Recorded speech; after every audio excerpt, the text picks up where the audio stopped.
18-19 की रात को निरीक्षक समेत प्रभारी अपराध शाखा पालम विहार गुरुग्राम की पुलिस टीम को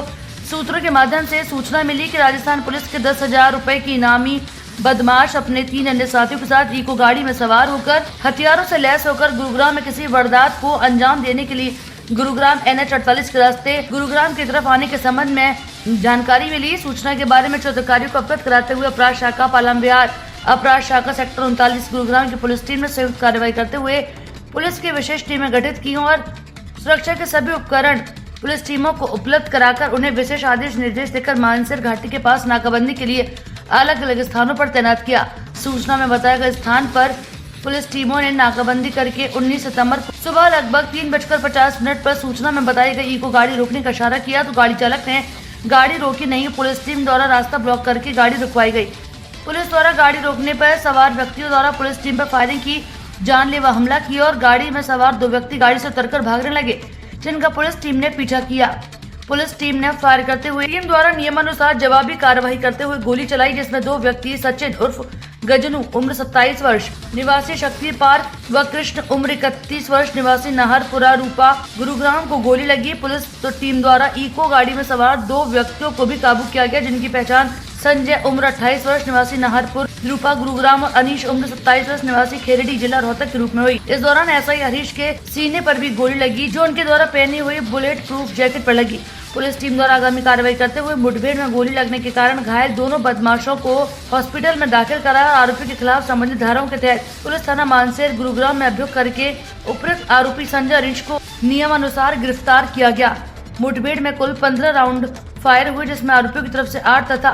पुलिस की तरफ से 7 फायर किए गए। आरोपियों द्वारा उपयुक्त अभियोग की वारदात को अंजाम देने में प्रयोग की गई 1 इको गाड़ी, 2 पिस्टल, 3 देसी कट्टे, 12 जिंदा कारतूस और घटना स्थल से 15 खाली खोल कारतूस बरामद किए। पुलिस द्वारा आरोपियों के आपराधिक रिकॉर्ड और अवलोकन से ज्ञात हुआ कि उपयुक्त आरोपी सचिन उर्फ गजनू के खिलाफ 10 आपराधिक मामले अंकित हैं, जिसमें रंगदारी मांगने, अवैध वसूली के संबंध में 3 अभियोग गुरुग्राम में, 2 अभियोग दिल्ली में, हत्या के संबंध में 1 अभियोग बुलंदशहर उत्तर प्रदेश में, जानलेवा हमला करने के संबंध में 1 अभियोग राजस्थान में, पॉक्सो अधिनियम के तहत 1 अभियोग गुरुग्राम में और अवैध हथियार रखने के संबंध में 1 अभियोग दिल्ली में भी अंकित है। राजस्थान में दर्ज हत्या के प्रयास में अभियोग में आरोपी सचिन पर 10,000 रुपए का इनाम भी घोषित है। सचिन पर 2022 में जालंधर में कबड्डी मैच के दौरान कबड्डी खिलाड़ी संदीप की हत्या के अभियोग में भी वांछित है। उपयुक्त आरोपी कृष्णा के खिलाफ 10 आपराधिक मामले अंकित है, जिनमें अवैध वसूली करने के संबंध में 2 अभियोग, हत्या करने के संबंध में 1 अभियोग, जानलेवा हमला करने के संबंध में 2, मारपीट करके छीना झपटी करने के संबंध में 1,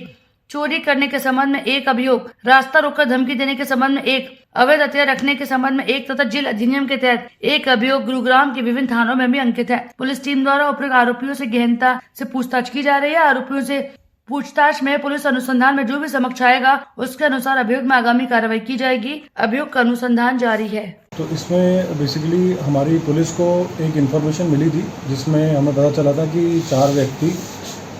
कोई वारदात करने जा रहे हैं गुड़गांव के आसपास, जिसमें हमारी फिर टीम हमने लगाई थी CIO पालम विहार की और इसमें CIO 39 की, जिन्होंने उन लोगों को एप्रीहेंड किया, 4 लोगों को, जिसमें हमारी पुलिस की मुठभेड़ भी हुई उनसे, जिसमें सामने वाली पार्टी ने पुलिस पे फायर भी किया। उनको पहले ही एडवांस वार्निंग काफ़ी सारी दी गई थी,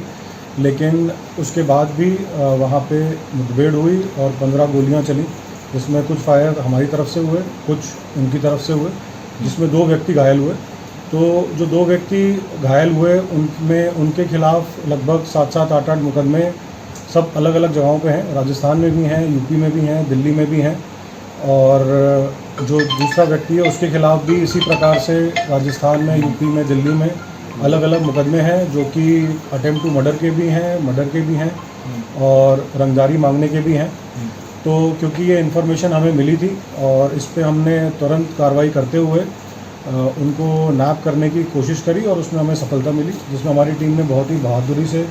इस पूरे ऑपरेशन को अंजाम दिया और उन सभी 4 अक्यूज को नैप किया। सर, इनके नाम क्या है और किस गैंग से ये बिलोंग करते हैं और क्या वारदात करने आए थे यहाँ पर? बेसिकली इनके जो 2 मेन इनके एक्यूज हैं, उसमें से एक का नाम है सचिन उर्फ गजनू, जिसके खिलाफ लगभग 10 मुकदमे हैं उसके ऊपर, और जो दूसरा व्यक्ति है उसका नाम है कृष्ण, जिसके खिलाफ भी 6 से 7 मुकदमे हैं। और इनसे हमें करीब टोटल 5 वेपन रिकवर हुए हैं और इनका ये कहीं ना कहीं फ्रिंज एलिमेंट रहे हैं कौशल चौधरी गैंग के। ऑल्दो कौशल चौधरी गैंग डॉर्मेंट रही है, इनएक्टिव रही है, क्योंकि पुलिस यहाँ पे गुड़गांव में काफ़ी एक्टिवली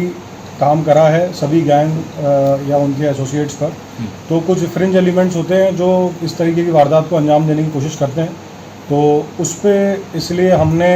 काफ़ी प्रोएक्टिव अप्रोच रखते हुए हमारे पास कोई भी इन्फॉर्मेशन अगर इनसे संबंधित कोई आती है या कोई कोशिश करता है दोबारा एक्टिव होने की, तो पुलिस उस पर तुरंत कार्रवाई करी। और इनका वही कहीं ना कहीं जैसे निमराना में एक इंसिडेंट हुआ था, आप सभी को पता होगा, आज से 7-8 दिन पहले, ऐसा ही कुछ करने का इनका प्लान था। क्योंकि इन सभी को, इनमें से 2 व्यक्तियों को गोली लगी है कल, तो अभी ये हॉस्पिटल में भी एडमिट है, तो इनसे इतनी गहनता से पूछताछ नहीं हो पाई है, इसलिए इन्वेस्टिगेशन अभी जारी है और इनका रिमांड आज लिया जाएगा।